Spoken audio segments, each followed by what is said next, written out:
Hola,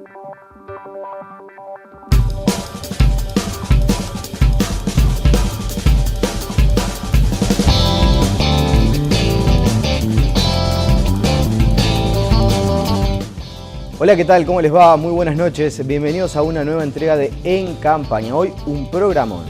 En nuestro segundo segmento vamos a estar recibiendo al Ministro de Defensa Nacional, a Eleuterio Fernández Huidobro. Hay muchísimos asuntos para hablar con el titular de la cartera de defensa de nuestro país. Además, alguien que con sus declaraciones también ha incidido bastante en la campaña, o por lo menos ha dejado algunas frases para la polémica. En nuestro primer segmento, ustedes ya lo ven allí detrás mío en pantallas, Pablo Mieres, candidato a la presidencia por el Partido Independiente, alguien que por lo pronto busca como un piso, como una base, un lugar en el Senado. Bienvenidos a una nueva entrega de En Campaña. Pablo Mieres es el candidato presidencial por el Partido Independiente. Lo acompaña en la fórmula como candidato a vicepresidente Conrado Ramos. Es la tercera vez que Mieres se postula como candidato a la presidencia por esa fuerza política. Las últimas encuestas le dan una intención de voto de entre un 2 y un 3%, pero con chances de crecimiento al captar indecisos en la recta final de la campaña, sobre todo de izquierda, según los analistas. Su principal aspiración es obtener una banca en el Senado, para lo cual encabeza la lista. El Partido Independiente ha tenido representación parlamentaria en estos últimos años en las figuras de los diputados Iván Posadas y Daniel Radío. Mieres no entiende convenientes las mayorías absolutas en el Parlamento por la falta de control legislativo sobre el accionar del gobierno. Es por eso que de obtener una banca en el Senado podría jugar un papel importante en la próxima legislatura. Allí quedó presentado, recibimos a Pablo Mieres, candidato a la presidencia por el Partido Independiente. ¿Cómo le va? Buenas noches, gracias por acompañarnos. Un gusto, encantado. Bueno, queda casi nada, son las últimas semanas de cara a los comicios que ustedes, yo ya he leído algunas entrevistas, deciden marcar la importancia de lo parlamentario, ¿no? Porque en esta primera vuelta es prácticamente seguro que no se va a definir quién va a ser el presidente de los uruguayos. ¿Cómo se encara este tramo final de la campaña? Exacto, yo creo que efectivamente los datos de la realidad política indican que por primera vez esta es una elección separada de la elección presidencial. O sea, la gente que tiene adhesión a Vázquez o a la calle Pou puede votarlo el 26 de octubre, pero mucha gente que no tiene por qué tomar la definición ahora, seguramente va a optar por elegir el Parlamento. Y a mí me parece que ese es un punto central. Y en ese sentido nosotros le estamos pidiendo a la gente que termine con la mayoría parlamentaria de un solo partido. Parece que ese es el gran objetivo político para que el Parlamento vuelva a tener el peso, la significación, la capacidad de contrabalance con respecto al Poder Ejecutivo que debe tener y que la Constitución de la República le asigna, y que en estos 10 años, donde el Frente Amplio obtuvo mayoría propia, y se fue diluyendo. ¿Es en estos 10 años o en realidad, como dice el Frente Amplio, siempre hubo mayorías parlamentarias, lo único que un signo político diferente? La mayoría parlamentaria, para gobernar siempre se termina construyendo alguna, pero una cosa es construirla en virtud de acuerdos entre distintos sectores o distintos partidos, y otra cosa cuando un solo partido tiene más del 50% de los legisladores.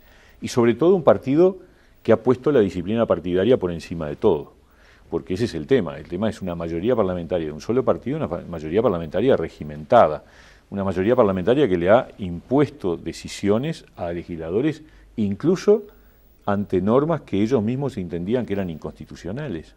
Entonces la disciplina partidaria se ha impuesto sobre incluso el respeto a la Constitución.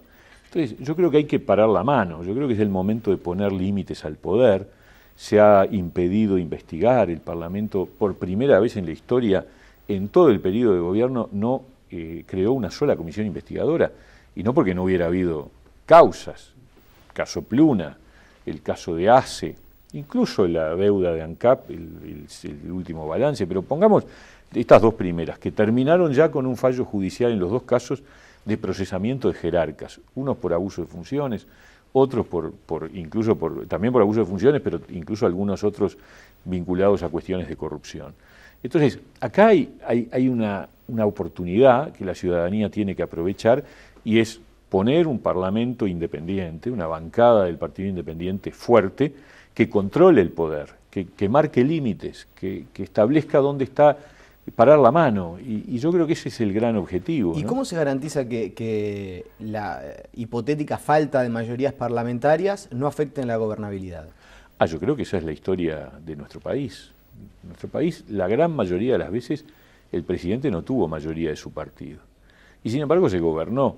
Bueno, pero ahí estaba la construcción de esa mayoría parlamentaria, sí, que después, muy cerca de las elecciones, se rompía por motivos más políticos que de otra índole, y ahí se afectaba así la gobernabilidad generalmente en los últimos años de los gobiernos. Yo creo que al revés, cuando hay un parlamento exigente, un parlamento que presiona, un parlamento que controla, yo creo que es una mayor garantía todavía de que el presidente y los ministros se pongan las pilas, hagan cosas, resuelvan acciones de gobierno, porque si no el Parlamento les va a reclamar, le va a pedir cuentas, le va a exigir una rendición de cuentas. Entonces es al revés, el tema es que con un Parlamento tranquilo, que simplemente avala las decisiones del Poder Ejecutivo, los ministros se dejan estar, los ministros funcionan bien o mal, es lo mismo, el riesgo no está, la posibilidad de que se declare insatisfactorias las explicaciones no existe.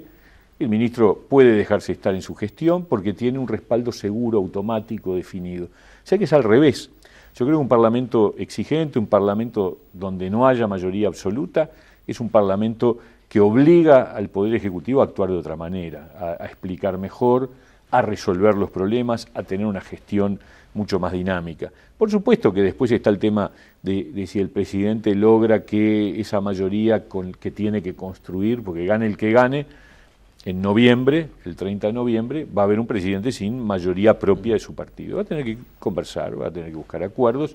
Bienvenido sea, vamos a entrar en tiempos distintos, vamos a entrar en tiempos de diálogo, en tiempos de búsqueda de entendimientos, en tiempos donde ya no hay ninguno que se cree que puede hacer lo que se le cante sin ningún tipo de límite. Claro, pero quiero hacer, y no me quiero poner en abogado. No, pero está bien, pero, por ejemplo, la oposición sistemáticamente, no solamente a Bonomi, yo diría la mayoría de los ministros le ha pedido la renuncia.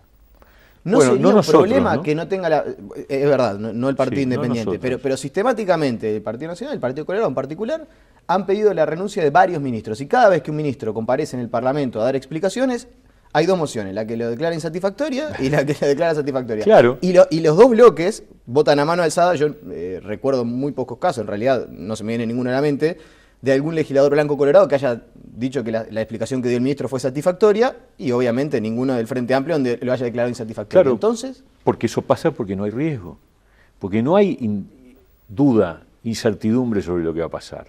Si yo conozco hasta casos de ministros que hablaron con ustedes, los periodistas, antes de terminar la interpelación, o sea, declararon sobre un resultado visto. Sí, y las bancadas también. Las bancadas también. Se ha transformado casi en una costumbre. Porque antes de terminar las interpelaciones, convocan las dos bancadas, insisto, Frente Amplio y la que haya sido la interpelante, a una conferencia de prensa para hacer su balance de lo que fue la interpelación que todavía está funcionando. Interpelaciones que ya no le mueve un pelo a nadie, porque si no hay incertidumbre sobre el resultado. En cambio, con un parlamento en donde no hay mayorías automáticas, son otras cosas, la historia puede ser distinta. Y entonces el instrumento de la interpelación, del llamado a sala, vuelve a tener la relevancia que supo tener en otra época. Es decir, bueno, va el ministro tendrá que explicar muy bien lo que hizo, porque si no, no va a tener el voto de aprobación. Y ese es el rol del Parlamento. Parlamento con capacidad de decir, pero ¿qué pasó con esto de Pluna? Este remate trucho que hicieron. Bueno, vamos a hacer una investigadora, vamos a ver qué pasó. Hubiera sido mucho más útil, porque entre otras cosas, como la justicia es más lenta que la investigación parlamentaria, quizás nos hubiéramos ahorrado plata, porque podríamos haber evitado que se tomaran otras decisiones que fueron generando lo que terminó siendo una pérdida de más de 300 millones de dólares para el país. O lo de ACE, que todo el mundo sabía hace 3 años, que dentro del propio partido de gobierno se sabía. O sea, si habrá esa sensación de soberbia, que hoy ya el candidato a la presidencia del Frente Amplio anuncia que va a mantener al ministro que tiene menos popularidad de todos, y sobre el tema en el que existe la peor evaluación, que es la seguridad, Bonomi. Nosotros no le pedimos. ¿Es soberbia o es confianza hacia Bonomi? Es soberbia, porque es no escuchar a la gente. Es decir, me importa un pito lo que la gente diga, porque ahí no es un problema de frentistas o no. La gran mayoría de los uruguayos tiene una opinión crítica del problema de la seguridad. Y ojo, yo no le quito esfuerzo a Bonomi. Bonomi hizo un esfuerzo, e hizo cosas bien, hizo cosas que incluso fueron acordadas entre los 4 partidos al comienzo del periodo.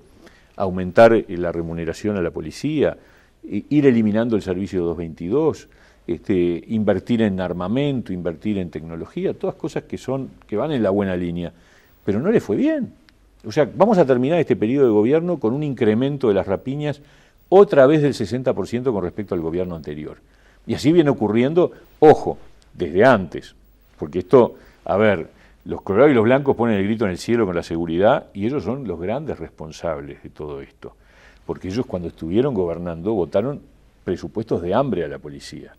Inventaron el servicio 222, que fue una cosa perversa, porque entonces el policía trabajaba 16 horas diarias, 8 como policía, 8 como guardia de seguridad privada. Por eso acá hay mucha hipocresía en los discursos. Ahora se dice bajar la edad de imputabilidad.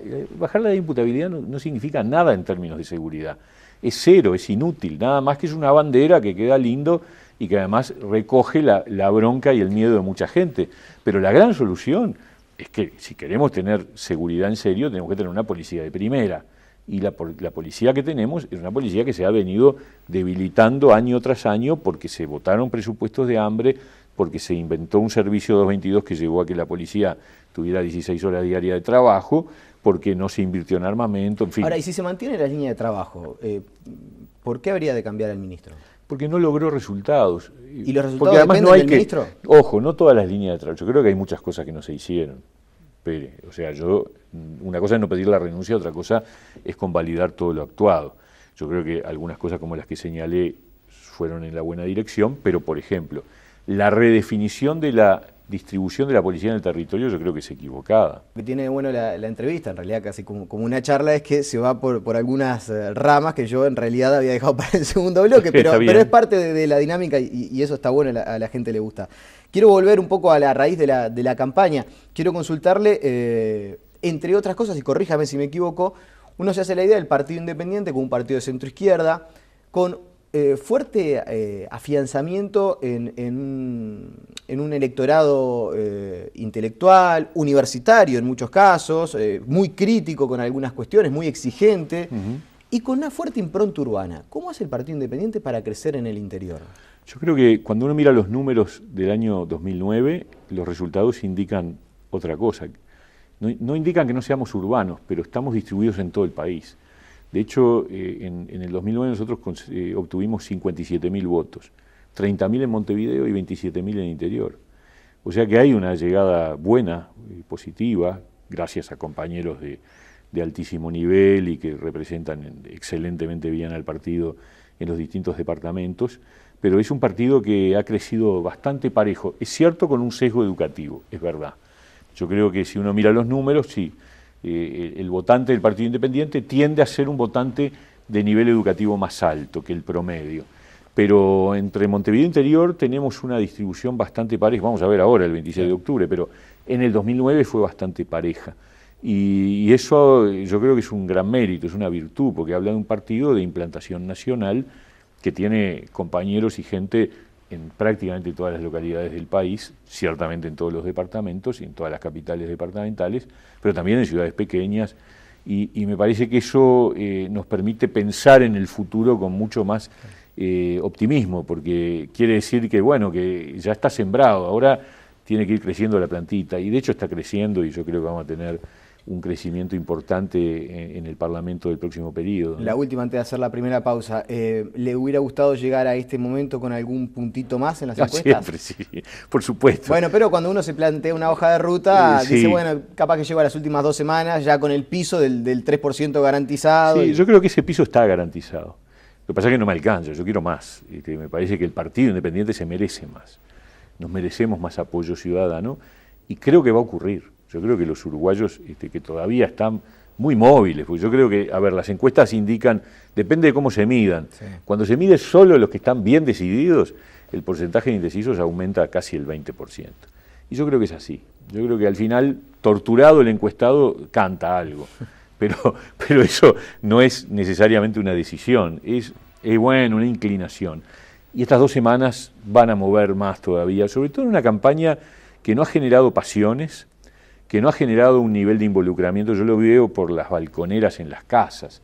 Es muy inferior el número de casas que están embanderadas con respecto a elecciones anteriores. Entonces yo creo que nosotros vamos a crecer mucho y que vamos a tener una gran responsabilidad. Apuesta también a la mayoría silenciosa a la que hace mención Bordaberry. No, yo creo que hay gente que está indecisa y que entre la calle Pou y Vázquez no está convencida, y el único partido que está en el medio entre la calle Pou y Vázquez es el Partido Independiente. Entonces es muy razonable que mucha gente opte por nosotros. Bien, hacemos la pausa. Después le propongo, en realidad va a depender un poco de usted y de sus respuestas, pero un repaso de temas para mostrarle a la gente lo que piensa el Partido Independiente en torno a una serie de asuntos para que también pueda formarse su opinión al momento de votar. Encantado. Si nos esperan, enseguida estamos de vuelta.